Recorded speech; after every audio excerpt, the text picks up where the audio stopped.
une bonne santé. Je vous souhaite un bon retour dans la maison du Seigneur. Amen.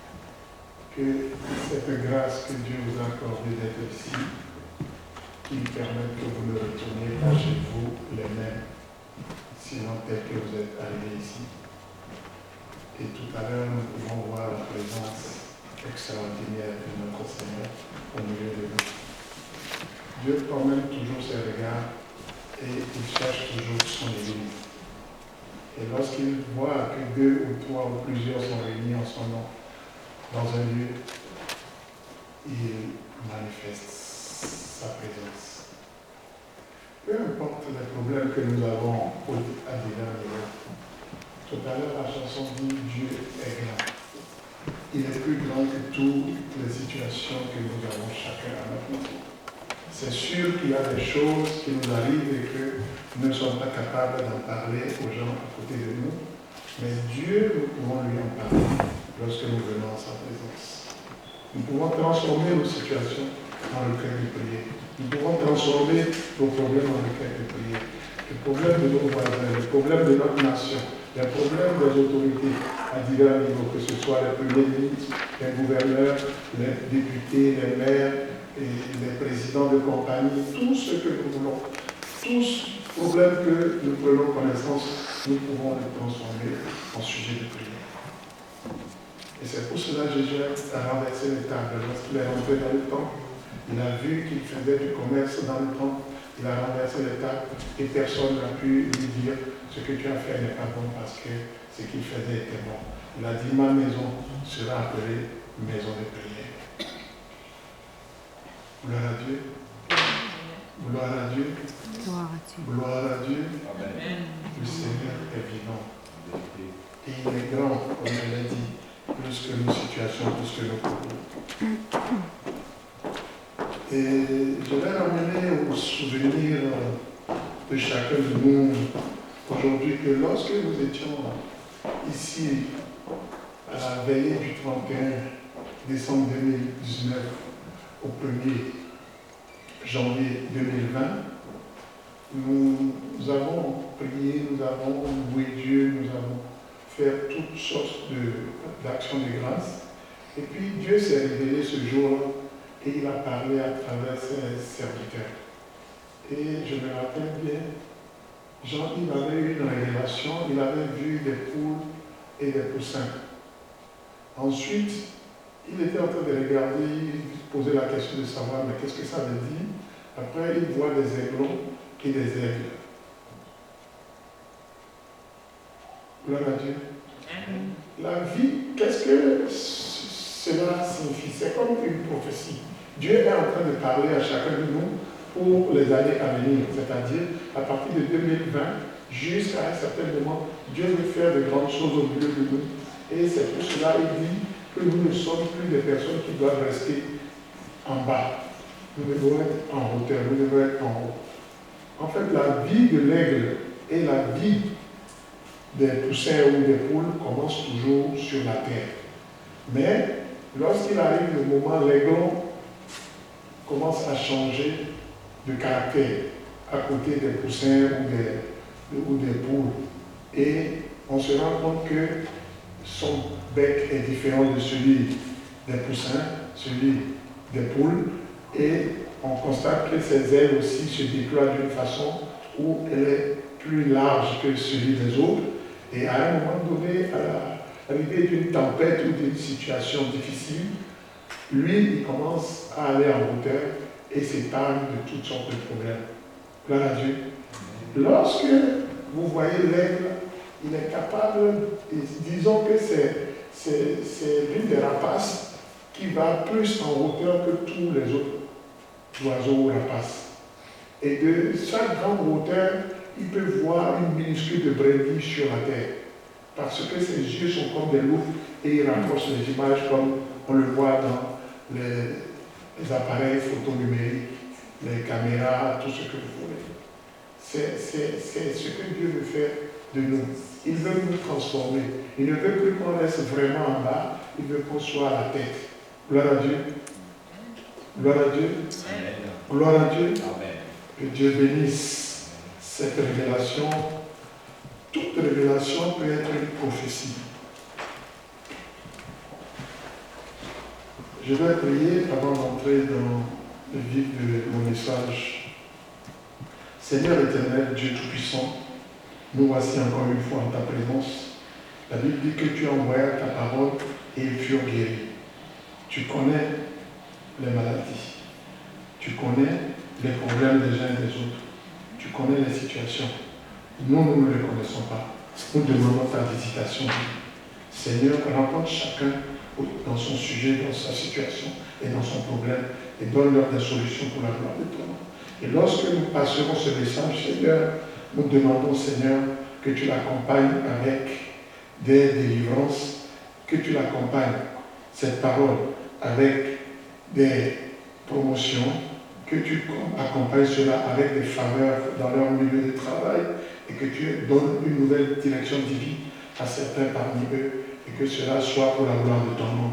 Et fasse moi-même en tant que chair et sang et que ton esprit grandisse en moi et que ma bouche soit utilisée, mes lèvres soient utilisées pour confesser tout ce qui vient de toi au nom de Jésus. Amen.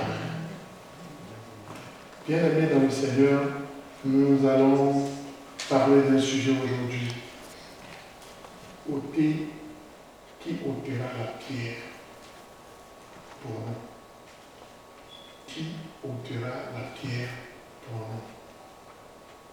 nous? La pierre peut représenter une loi qui a été prise et qui peut aller contre les croyants, les chrétiens, ou bien contre vous-même personnellement, ou un sujet donné de votre vie.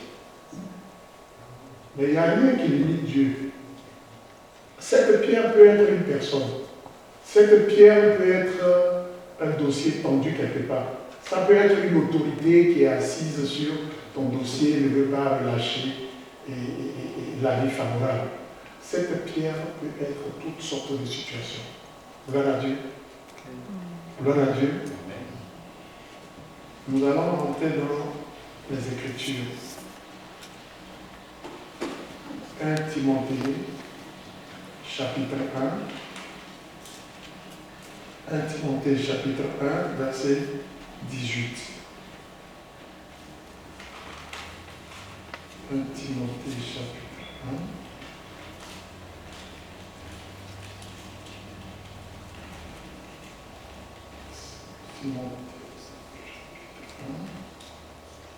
Le verset 18, il dit ceci. Le commandement que je t'adresse, Timothée, selon les prophéties faites précédemment à ton sujet, c'est que d'après elles, tu combattes le bon combat. Tu mets ton nom à la place de Timothée. Il dit, le commandement que je t'adresse, Herman Tony, le commandement que je t'adresse, Willy, le commandement que je t'adresse, Joseph, le commandement que je t'adresse, Tommy, ainsi de suite. Il dit ceci, selon les prophéties faites précédemment à ton sujet, c'est que d'après ces prophéties-là, tu combattes le bon combat. Amen. Amen. Est-ce que quelqu'un reçoit la parole ce matin? Amen. C'est qu'il y a quelque chose à faire après que tu aies une prophétie. Et je vous ai parlé d'une prophétie tout à l'heure. Et vous ne pouvez pas laisser les bras croisés et voir la prophétie s'accomplir. Ça prend un combat. Amen. Amen. Lorsque nous allons dans le chapitre 2, toujours 1 Timothée, chapitre 2, l'apôtre Paul est toujours en train d'exhorter Timothée. Il dit, j'exhorte donc, avant toute chose, à faire des prières. Donc tu as reçu la prophétie, tu as reçu des prophéties. Dieu t'a dit que tu vas faire telle chose, tu vas faire telle chose, tu seras comme ça, tu seras comme ça. Mais l'apôtre Paul dit ici qu'avant de commencer à mener des actions concrètes, de planifier, que tu as besoin de faire des prières, des supplications, des requêtes, des actions de grâce aussi. Les actions de grâce sont très importantes. Vous devez remarquer que Jésus, d'habitude, quand il voulait rompre le pain avec ses disciples souvent, il rendit toujours grâce Et il y avait une multiplication. Personne ne manquait. Il avait nourri 5000 personnes, non compris les familles de ces personnes-là. Et il avait toujours pris le pain, le poisson, il rendit d'abord grâce. Lorsqu'il est arrivé sur le tombeau de Lazare, où Marthe et Marie étaient en train de gémir, en train de pleurer, la situation était désolante parce que leur frère était jeune, il n'avait rien fait, il n'avait pas commis un péché, et subitement il meurt, et puis ils ont envoyé la commission à Jésus. Lorsque Jésus est venu devant la tombe, il a d'abord remercié le Seigneur pour les instruments de ses prières. Il a dit, je sais que tu m'exauces toujours. Gloire à Dieu. C'est très important les actions de grâce. C'est très important aussi les requêtes de prière. Il faut toujours écrire les prières que tu as besoin que Dieu agisse par rapport. Il faut les écrire en note. Si c'est 2 sujets principaux pour toi, toute la semaine, lorsque tu es au travail, n'importe où tu pries sans cesse. Tu vas toujours sur le sujet jusqu'à ce que tu aies la réponse. Gloire à Dieu. Amen. Gloire à Dieu. Nous allons partir dans Éphésiens chapitre 6. Éphésiens chapitre 6.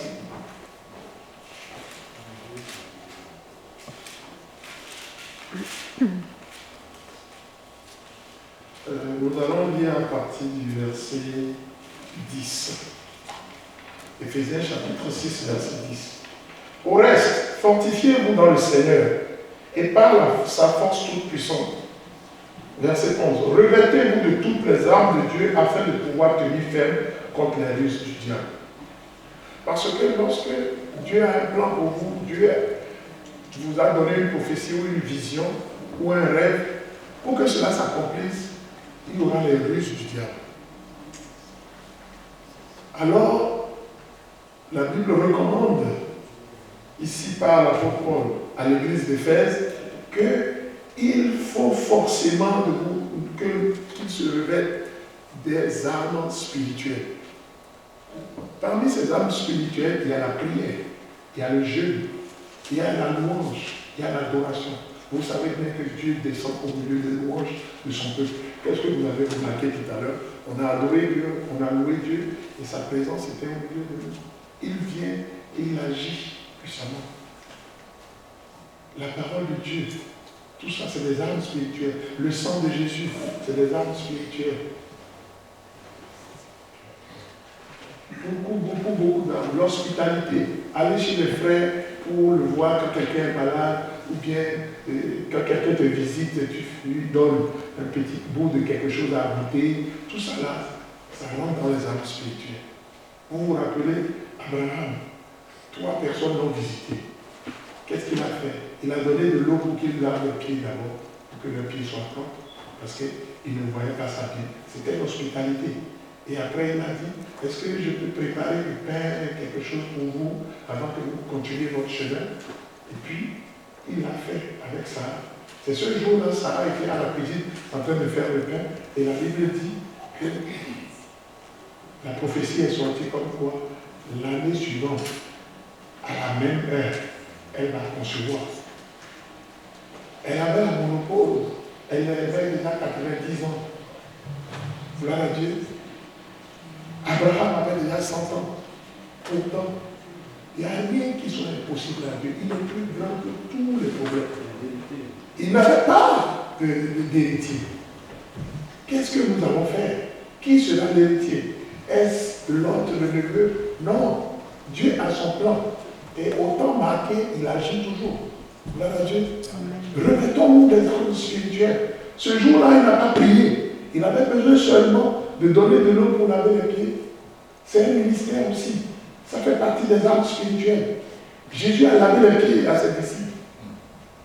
Gloire à Dieu. Revêtez-vous des armes spirituelles. Parce que les temps que nous traversons sont des temps mauvais. Le diable ne veut pas aller à l'enfer seul. Il veut prendre des gens avec lui. Il ne te laissera pas tranquille. Il va te pousser dans des situations pour que tu sois forcément en train de pécher ou de commettre le crime. C'est ça son rôle. Il va te manipuler. Ce matin, si vous me demandez, j'étais allé chercher Zouli chez elle. Et puis, vous savez, souvent, quand je vais prêcher comme ça, je vais enseigner, je jeûne, je ne mange pas. Alors, Satan commence à me parler qu'il y a un supermarché à côté, je pouvais aller acheter un yogourt et boire. Bon, je lui ai dit, tais-toi. Il ne veut pas se taire. Il continue, il me fatigue, il me dit, tu ne vois pas que tu auras faim, il faut que tu manges quelque chose. Gloire à Dieu. Sa voix, il est là tout le temps, il va te déranger. Quand il voit que Dieu veut faire quelque chose, dans les heures qui viennent, dans les instants qui viennent, dans les 24 heures, il va commencer à te refroidir. Et si tu connais sa voix, tu connais ses ruses, tu rentres dans le combat spirituel. J'ai dit, je me réveille du sang de Jésus, je ne veux plus entendre ta voix. Et là, il a cessé. J'ai donné le témoignage à Julie dans la voiture. Gloire à Dieu. Est-ce que vous saisissez ce que je dis? Amen. L'Éternel veut faire de grandes choses au milieu de nous. Mais lui, le rusé, Satan, le Léviathan, l'ancien serpent, il ne te laissera pas. Vous pouvez voir à travers ce qu'il a fait avec Ève dans le jardin d'Éden. Il savait très bien que si Ève allait voir son mari pour lui dire il y a quelqu'un qui demande qu'on fasse quelque chose là, que ça allait échouer, il savait très bien qu'elle n'ira pas dire à son mari, elle va prendre la décision toute seule. Gloire à Dieu. Il y a des décisions que vous ne pouvez pas prendre toute seule. Ça prend de le parler à quelqu'un. C'est vrai qu'il y a des sujets qui sont difficiles. Je demande de le mettre en prière, de le transformer en requête d'abord, mais au moment opportun, Dieu va te dicter la personne qui doit t'aider à résoudre le problème. Gloire à Dieu. Amen. Donc c'est cette approche-là que chacun de nous doit avoir pour le reste des mois de l'année 2020. Dieu veut faire quelque chose. Et si nous croisons les bras, nous ne faisons rien, il n'agira pas. Utilisons l'âme spirituelle. Et Dieu va faire ce qu'il veut faire dans nos vies. Il a quelque chose de spécial à faire dans la vie de chacun avant le 31 décembre. Exerçons-nous avec ces âmes spirituelles-là. Gloire à Dieu. Amen. Et lorsque vous continuez, dans le verset 12, il dit, car nous n'avons pas à lutter contre la chair et le sang, mais contre les dominations. Numéro 1, nous n'avons pas à lutter contre les personnes comme, on dit, comment, la boxe ou le karaté. Ce n'est pas une lutte charnelle. On n'a pas besoin d'aller prendre un couteau, de déchirer quelqu'un ou d'aller donner des coups de poing à quelqu'un. Non, la lutte là n'est pas charnelle. Il dit ici que cette lutte là est beaucoup plus spirituelle. Et c'est contre les dominations. Satan est un dominateur. Mais Dieu nous a donné la promesse que nous devons dominer. Donc il aime faire la copie des choses que Dieu nous a promis. Est-ce que vous comprenez? Oui. Satan est très rusé. Il fait la photocopie conforme de toutes choses. Alors que nous, la Bible dit dans 1 Pierre 2,9 que nous sommes un peuple particulier. Nous sommes mis à part. Nous sommes choisis par Dieu. Nous sommes son sacerdoce royal.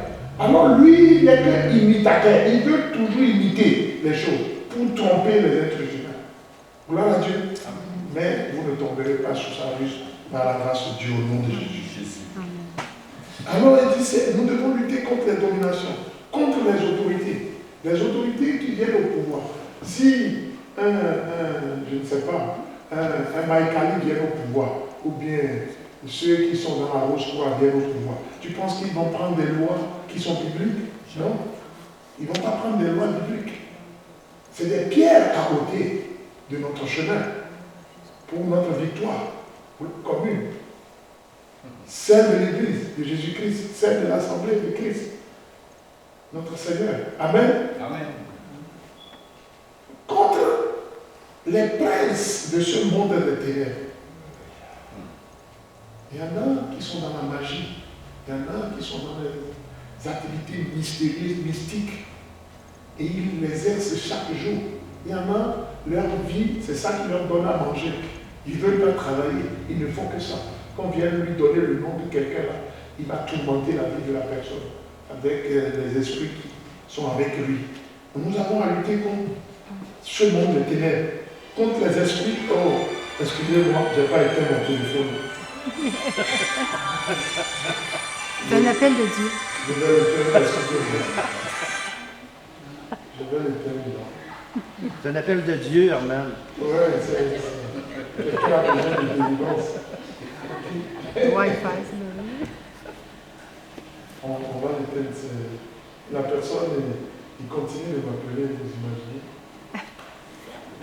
Je l'ai fait, c'est le temps. Amen. Il continue de rentrer dedans.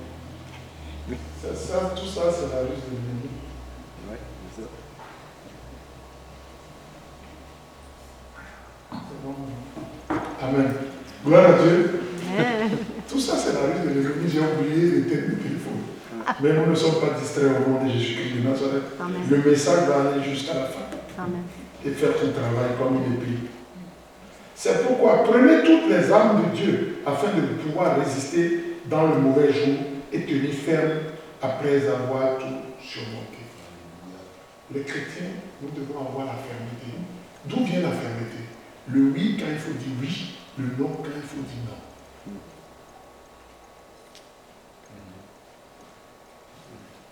Est-ce que vous voyez un peu dans la Bible des gens qui ont dit avec la fermeté non? Roi Nebuchadnezzar, nous ne pouvons pas nous prosterner devant ce que ta statue tu as fabriqué. Oublie ça. Si on doit périr là, il faut qu'on périsse. Gloire à Dieu. Dieu ne peut pas nous laisser comme ça. Ce n'est pas vrai. On ne peut pas se prosterner devant. Non.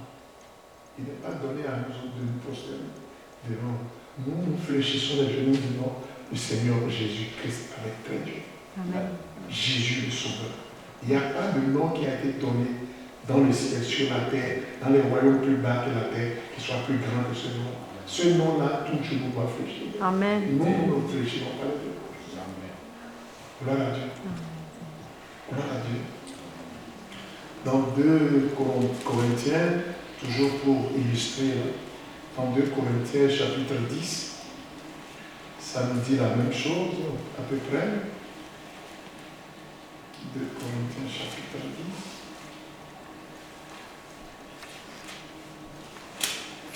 Je vous le lis au nom de Jésus. 2 Corinthiens chapitre 10, verset 3 à 5. Si nous marchons dans la chair, nous ne combattons pas selon la chair.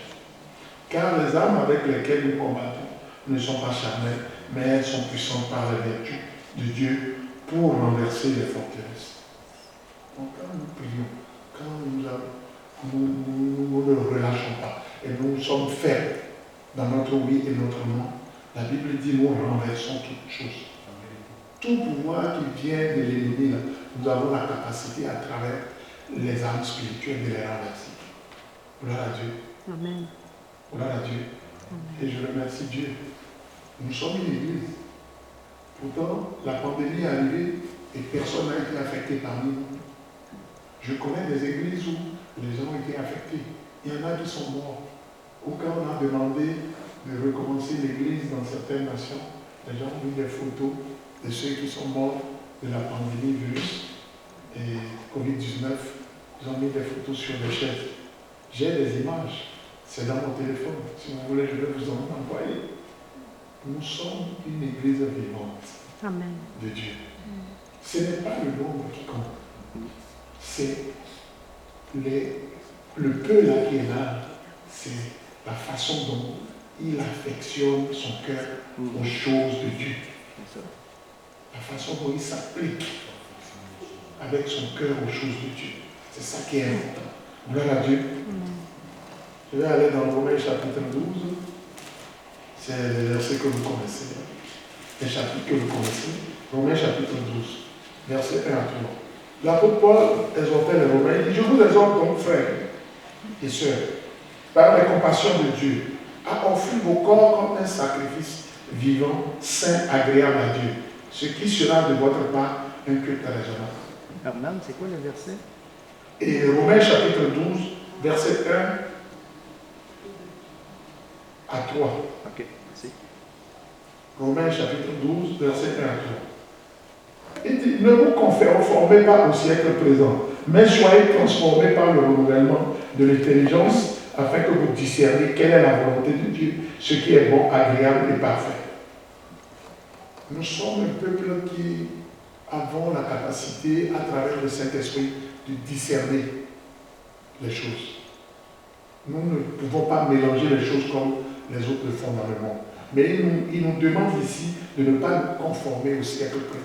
Le siècle présent, vous connaissez très bien. Je ne veux pas me moquer là.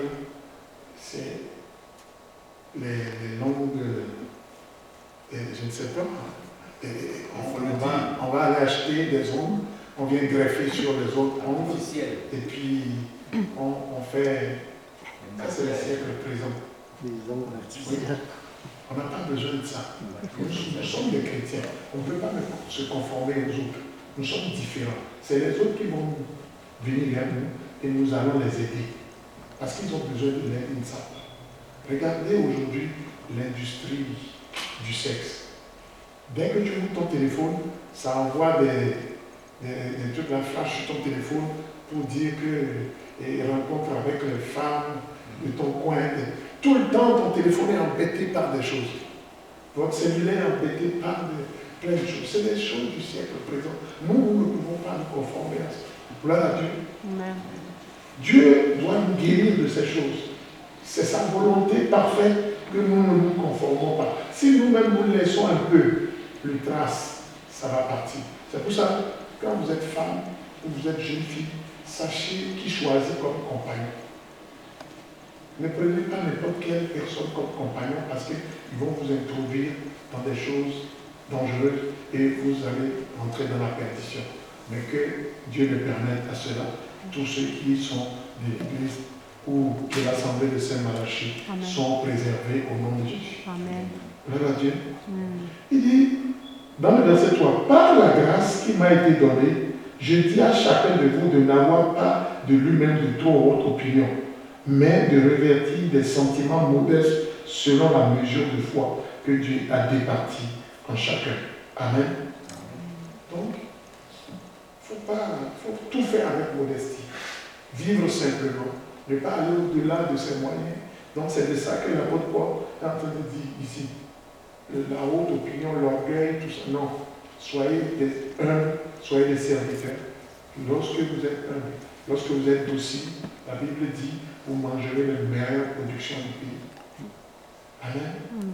Donc tout ce qui est meilleur vous sera accordé par Dieu. Les gens vont vous approcher. Vous ne aurez pas demandé des choses, mais les gens vont vous approcher, vous proposer des choses qui vont vous faire évoluer. Vous ne serez pas sur place. Vous ne ferez pas du sur place. Gloire à Dieu. Nous allons aller dans le psaume 119, le verset 130. Psaume 119, verset 130. Dans Romains 12, il nous avait dit d'être renouvelé dans notre intelligence, dans notre pensée. C'est-à-dire notre manière de penser les choses doit être différente de ceux-là qui sont dans le monde. Amen. Le psaume 119, c'est vraiment un long psaume. Vous voyez, lorsqu'on parle du verset 130, il faut prendre son temps pour lire jusqu'à arriver là. Le verset 130 dit ceci. La révélation de tes paroles est claire, elle donne de l'intelligence au simple. Les paroles révélées de Dieu, les choses révélées de Dieu. La révélation vient d'où? Ça vient de la connaissance. Lorsque vous connaissez correctement les Écritures saintes, vous avez des révélations. Vous avez des paroles qui vous éclairent sur des sujets donnés qui vous sont importants. Amen. Et elles donnent de l'intelligence aux personnes saintes. Les gens qui ne se compliquent pas, qui sont humbles, ça donne l'intelligence. Gloire à Dieu. Gloire à Dieu. Alors, je vais venir encore un peu sur ôter la pierre. Cette pierre qui paraît impossible. Je vais parler de deux cas. Je vais parler de Lazare. Dans Jean chapitre 11. Et je vais juste raconter ça. Dans Jean chapitre 11, Lazare avait deux sœurs. Il y a Marie et Marthe. Et Lazare était ami à Jésus. Je dis bien ami à Jésus. La Bible ne l'a pas appelé apôtre, ni prophète, ni pasteur, ni enseignant, ni docteur. Non. La Bible ne l'a pas donné le nom des saints ministères. Il était juste ami. Et rappelez-vous que Jésus, quand il était avec les disciples, à un moment donné, il a dit, maintenant vous êtes mes amis. Gloire à Dieu. Donc pour Jésus, les titres ne sont pas vraiment Très, très important. C'est pour ça que vous l'avez remarqué. Moi qui suis ici, j'aime pas trop les titres. Soyez sûrs. Parce que je sais que si tu prends trop de titres, tu peux te mettre supérieur, alors que Dieu ne t'a pas encore positionné là. Ce n'est pas bon. Il faut aller humblement. Parce que Jésus lui-même, il ne s'est pas annoncé. C'est Jean-Baptiste qui l'a annoncé.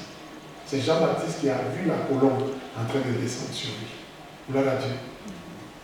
Gloire à Dieu. Et il a dit qu'il n'est pas capable de délier même les souliers. Il a dit non, baptise-moi. Gloire à Dieu. Gloire à Dieu. Alors, qu'est-ce qui s'est passé? Ce Lazare-là a pris un peu de fièvre et il est décédé. Pendant qu'il était malade, ils ont envoyé un message à Jésus. Il était, je pense, à Capernaum, non, ce temps. Et puis, il a dit à ses disciples que je viens d'avoir le message comme quoi mon ami qui était malade est en train de dormir. Et ils ne comprenaient pas. Donc, le langage de la personne humble, de la personne de la connaissance des Écritures saintes est différent des langages de ceux qui sont dans le monde. Il n'a pas dit aux disciples que Lazare est mort, il a dit Lazare dort, nous irons le réveiller. Voilà Dieu. Donc toutes les affaires qui dorment là, le moment est venu de les réveiller. C'est le moment de la résurrection. Il faut les réveiller avec la prière. Il faut les réveiller avec les âmes spirituelles. Voilà Dieu. Réveillons nos affaires avec les âmes spirituelles et nous allons les voir s'accomplir. Gloire à Dieu. Et lorsqu'il a dit ça à ses disciples, ça fait 3 jours de marche pour arriver dans la maison de Lazare. Peu importe. Et les disciples ont dit, mais là-bas, les gens cherchaient à te faire du mal, à te tuer. Pourtant, il est arrivé au milieu d'eux. Parce qu'il avait une mission accomplie. C'est que la pierre, qui était une impossibilité, le mort que lui trouvait qu'il était en train de dormir, il fallait le faire sortir de la tombe. Gloire à Dieu. Alors la Bible dit, quand il est arrivé, Marthe a couru vers lui pour dire, oh, si tu étais ici, là, mon frère ne serait pas mort. Si tu étais ici, mon frère ne serait pas mort. Je pense que le moment est venu, ceux qui sont dans le monde vous feront confiance et dire, non, si tu es ici, nous ne serons pas dans telle situation. Si tu es présent, nous ne serons pas ici. Et notre présence changera le monde autour duquel nous sommes pour la gloire du Seigneur. Amen. Amen. Parce que nous donnons toute gloire à notre Seigneur. Gloire à Dieu. Et lorsqu'il est venu et que la femme lui disait ça, il a dit, non, ne t'ai-je pas dit, si tu crois, tu verras la gloire de Dieu. Il dit, oui, je sais qu'il ressuscitera le dernier jour lorsqu'il y aura l'avènement. Il dit, non, je ne parle pas de ça. Je parle, amène-moi à la tombe. Jésus a commencé à pleurer. Tout le monde a dit, ah, de quelle manière il aimait, il avait compassion de lui. Ils sont arrivés à la tombe. Alors il dit aux disciples, ôtez la pierre qui est sur la tombe. C'était facile. Gloire à Dieu. Une pierre qui est grosse comme ça, où la force naturelle ne peut pas enlever, parce que c'est la parole du Saint d'Israël, c'est la parole du Créateur. Ça a changé ce qui est difficile en ce qui est simple. Ce qui est dur est devenu malléable. Cette grosse pierre, personne ne peut l'enlever. Mais parce que Jésus a dit aux disciples, enlever la pierre, cela était possible. Amen. Donc rien ne lui était possible. À toi aussi, rien n'était impossible parce que tu l'as confessé comme ton Seigneur et Sauveur personnel. L'autorité et la puissance qui est en Jésus est en toi. Nous devons commencer à exercer cette autorité-là au milieu de ceux avec qui nous sommes. Gloire à Dieu. Et lorsqu'il est venu, et puis ils ont ôté la pierre, il a demandé à Lazare d'un cri très fort, sors. Et Lazare est sorti. Et pour vous dire, j'ai été dans la tombe de Lazare, et je peux vous dire, ça a 2 compartiments. Et là où Lazare est sorti, là, la tête d'un enfant qui est né aujourd'hui ne peut pas passer par là. Est-ce que vous comprenez? La parole, la puissance de la parole. Il a dit sors et il est sorti. Un jour, vous allez visiter, vous allez voir. J'étais en Israël, j'ai vu. Donc, c'est quelque chose que j'ai touché de mes doigts. J'ai pris des photos. J'ai des photos avec moi dans mon téléphone. J'ai pris des photos. J'ai dit ça là, c'est impossible. Ça, ce n'est que Dieu seulement qui peut faire. Amen. Alléluia. Je suis là ce matin pour vous encourager. C'est pour vous exhorter. Pour vous rendre très aguerris. Parce que nous devons combattre le bon combat. Et gagner ce combat avec Jésus-Christ. Amen. Amen. Et la Bible dit, lorsqu'il a crié, Lazare est sorti, il était lié. Ses mains étaient liées, ses pieds étaient liés, et sa face était liée. Donc les 5 sens ne fonctionnaient pas. Et ses mains étaient liées. Il allait faire quoi? Il ne peut pas se déplacer. Les pieds étaient liés. Il fallait qu'il saute. Il saute. Il saute. Et Jésus dit aux disciples, déliez-le et laissez-le aller. Donc, quels que soient les liens de servitude dans lesquels nous sommes, que ce soit depuis les anciens grands-parents, aujourd'hui, Dieu est en train de briser ces liens-là de votre vie, au nom de Jésus-Christ de Nazareth. Je prophétise que quelqu'un, dans toutes sortes de liens que les parents ont contractés par alliance ou quelles que soient les alliances, que à partir d'aujourd'hui, ces liens-là sont brisés. Les limites, vous les traverserez. Lorsqu'on vous mettra des limites quelque part, vous allez traverser ces limites. Lorsqu'on mettra des barrières, vous allez briser les barrières. Que le nom du Seigneur soit glorifié. Amen. Alors, nous continuons. Qu'est-ce qui s'est passé encore pour l'enlèvement d'une pierre, encore quelque part? Lorsque il a plu aux Juifs et aux Romains de tuer Jésus et de le mettre sur la croix, ils l'ont fait un jour qu'on appelle vendredi. Parce que la semaine des Juifs, c'est du dimanche au jeudi. Ils l'ont fait un vendredi. Ils se sont assurés que le vendredi, au lieu d'aller à la prière, il fallait mettre ce opprobre-là au milieu des Juifs. Parce qu'ils ont dit, nous allons crucifier aujourd'hui le roi des Juifs. Au lieu que les gens aillent au temple à la prière, aujourd'hui c'est la crucifixion. Nous allons honner celui qui se dit roi des Juifs. Amen. Puis ils l'ont crucifié. Alors, le lendemain est venu le jour du sabbat, et tout le monde était dans la tristesse, ceux qui gémissaient, ceux qui pleuraient, parce qu'il avait fait beaucoup de miracles, il avait fait beaucoup de guérisons, il avait changé la vie de plusieurs personnes. Parce que dans le royaume de son Père, il n'y a pas de maladie, il n'y a pas la frustration, il n'y a pas, comment dirais-je, la pandémie, l'épidémie. Il n'y a pas ces maladies, ces mal que nous voyons sur cette terre. Gloire à Dieu. C'est l'ennemi, l'accusateur, qui est précipité sur la terre. C'est lui qui envoie par la ruse toutes choses. Amen. Alors, la Bible dit, 3 femmes, Marie de Magdala, Marie, la sœur de Lazare, et Marthe, ils étaient 3 femmes. Alors, ils avaient dans leur cœur une seule question. Ils ont pris des aromates, des parfums avec eux pour aller embaumer le tombeau de Jésus. Mais ils avaient une seule question dans le cœur. Ils ont dit, qui ôtera cette pierre qui est sur la tombe pour nous?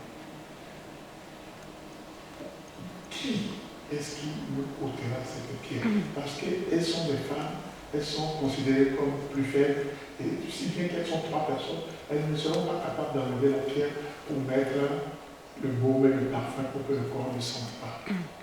Alors, je dis toujours qu'une église, c'est la représentation de la femme. Les femmes ont plus la possibilité de faire connaître Dieu au monde entier que les hommes. Parce que nous, les hommes, nous sommes beaucoup orgueilleux. Nous ne savons pas aller vers les gens. Les femmes ont la facilité d'aller vers les gens. Alors, conduisez-vous bien au milieu là où vous êtes, parce que les gens regarderont à votre exemple pour vous dire un jour, ah, demain, je viens avec toi pour aller dans ton église. Parce qu'ils auraient vu un changement. Ils auraient vu ce que tu étais hier et ce que tu es aujourd'hui, ce que tu es maintenant. Gloire à Dieu. Donc, la maison de Dieu change nos vies. La parole de Dieu change et transforme nos vies. Amen. Dans le bon sens. Gloire à Dieu. Alors, ils avaient cette question dans leur cœur. Qui ôtera cette pierre pour nous? Alors, ils avaient les aromates, ils avaient tout ce qu'il faut. Mais ils ne pouvaient pas embaumer le tombeau. Alors, la Bible dit, lorsqu'ils sont arrivés, ils ont vu la pierre est déjà ôtée et un ange était debout à côté de la pierre. Et quelle question là l'ange leur pose?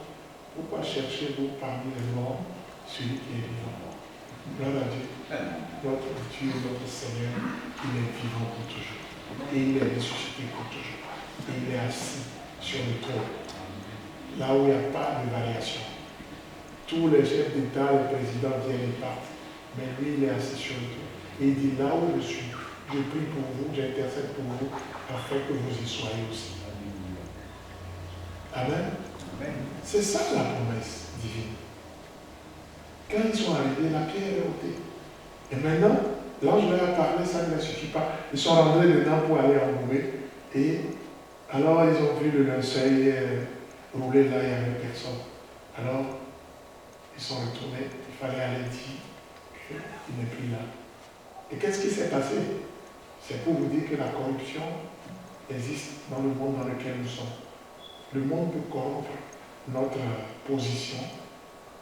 Si on veut te promouvoir, le monde peut corrompre cela et changer les choses.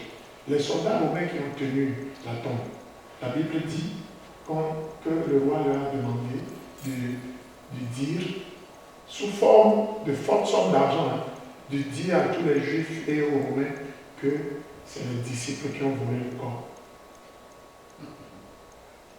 C'est dans notre Bible. On leur a donné une forte somme d'argent pour dire que c'est ces disciples qui ont volé le corps. Vous vous imaginez? Vous vous imaginez? Gloire à Dieu. Donc, nous sommes dans un milieu de corruption. Ne nous laissons pas corrompre. Que notre oui soit oui et notre non soit non. Et nous allons voir la gloire de Dieu dans notre vie. Dieu veut faire quelque chose d'extraordinaire pour glorifier son nom dans nos vies. Ne nous lâchons pas. Restons dans le combat spirituel. Utilisons toutes les armes spirituelles pour dominer sur l'ennemi, pour avoir le dessus sur l'ennemi. Amen. 3 femmes, ils ont changé toute une situation. Mais la corruption existe toujours et elle existera jusqu'à ce que l'affaire arrive. Elle existera. Donc faites attention. Gloire à Dieu. Amen. Faites attention. Il y a des gens qui vont venir autour de vous, vous chercheront à vous corrompre. Mais le Seigneur vous les révélera, ne vous laissera pas tomber dans les tentations au nom de Jésus. Amen. Alors, ici, ce qui m'intéresse, c'est que la pierre, elle représente les forteresses. La pierre représente des choses, situations très grandes qui sont dans votre vie que vous trouvez impossible de régler vous-même. Mais lorsque vous allez les transformer en requête de prière, vous allez voir ce que Dieu va faire. Alléluia. Dieu va vous montrer les personnes qui vont vous aider à surmonter toutes ces choses. Ils sont autour de vous. Ils vont vous les révéler même par des rêves ou bien par des sons. Il va te montrer la personne. Pourquoi je vois telle personne dans le son? Non, il est en train de te montrer les gens qui vont t'aider à surmonter le problème, la situation dans laquelle tu te trouves. Voilà Dieu. Dieu le montre, il le révèle. Nous ne faisons pas attention. C'est pour ça que quand nous voyons certaines choses, il vaut mieux se lever très vite. Écris, tu peux aller rapidement te brosser les dents pour que le sommeil ne t'emporte pas. Parce que si tu dors encore, tu peux oublier le rêve que tu as fait. Tu écris le nom de la personne, celui que tu as vu rapidement. Gloire à Dieu. C'est très important d'avoir un bloc-notes, un stylo à côté de son lit, dans son lit même. Et lorsque tu vois certaines choses, tu ouvres les yeux, tu écris rapidement avant de continuer à dormir encore. Que le Seigneur vous bénisse lorsque vous faites cela. Amen. Donc, les pierres, là, c'est des situations difficiles qui sont en nous, alors que rien n'est impossible à Dieu. Il est plus grand que nos problèmes, nos problèmes que nous voyons. Nos dossiers qui sont pendus quelque part, les lois qui sont là, qui nous empêchent d'avoir ça ou ça. Non, nous on n'a pas de limite. Il existait des lois dans les royaumes, et puis David a demandé, y existe-t-il quelqu'un dans la maison de Jonathan ou de Saül à qui je vais faire du bien? On a dit qu'il y en a. Mais au chef, il était perclus des 2 pieds. C'était impossible, selon la loi dans le temps, que quelqu'un qui est perclus des 2 pieds puisse aller dans le royaume, aller à la présidence ou dans le palais, ou entrer dans le palais royal. Mais David a demandé qu'on lui amène au chef. On l'a amené, il mangeait sur la table du roi. Pourtant, il y avait la loi. Parfois, nos problèmes, c'est lié à la loi. C'est lié à les personnes données. Nous pouvons demander à Dieu dans nos prières, si cette personne-là, c'est lui qui est mon handicap pour ma promotion, ou bien pour avoir ce que je demande à la banque, ou bien telle chose que je demande là. Seigneur, ôte-le et remplace-le divinement.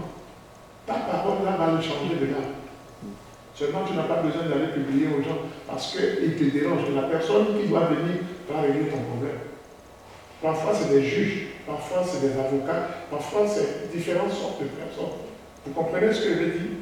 Ils sont là, l'ennemi les a placés là pour t'empêcher, toi, de rentrer dans tes promesses que Dieu t'a faites. Alors, par ta prière, tu peux déplacer une montagne. C'est ce qu'il a dit dans Marc chapitre 11. Si vous lisez bien, à partir du verset 23 jusqu'au 25, là, il dit, si vous demandez à cette pierre, ôte-toi de là, et d'aller se jeter dans la mer, et que vous ne doutez point dans votre cœur, vous le verrez, et que vous croyez que cela va arriver, vous le verrez s'accomplir. Amen. C'est ça la question. La pierre doit être ôtée. Ça peut être une loi, ça peut être une personne, ça peut être les autorités qui dominent. C'est ça les écritures que je vous disais. Je ne voulais pas trop m'appesantir dessus, mais je voudrais que vous ayez la compréhension générale. Et lorsque vous allez revoir la vidéo, vous allez vous cultiver plus et aller profondément. Gloire à Dieu. Et que le nom du Seigneur soit béni. Aujourd'hui, tout à l'heure, notre frère disait que nous devons prier pour nos dirigeants qui sont en mission. Il y a Jean-Yves Vérita qui sont en mission. Il y a Gaëtan et Nancy qui sont en mission. Nous allons demander juste la main de Dieu de se lever pour accélérer la procédure de leur retour. La main de Dieu est capable de toutes choses. Il dit, mon bras n'est pas court, ou ma main n'est pas courte pour faire ce que vous demandez. C'est juste demander. Et lui va le faire. Amen. Amen. Il a déjà mis sa parole dans vos bouches. Il dit, prononcez-le, déclarez-le seulement, et je le ferai. Amen. Amen. C'est correct? On peut faire cette prière-là avant de continuer? Gloire à Dieu. Avant de faire la prière, par rapport à la prédication, je voudrais rendre un petit témoignage. Amen. Ce témoignage me concerne moi-même. Alors, pour celui qui a sa Bible, qu'il prenne Ecclésiaste 12, verset 3. Lisez-moi Ecclésiaste 12 et verset 3.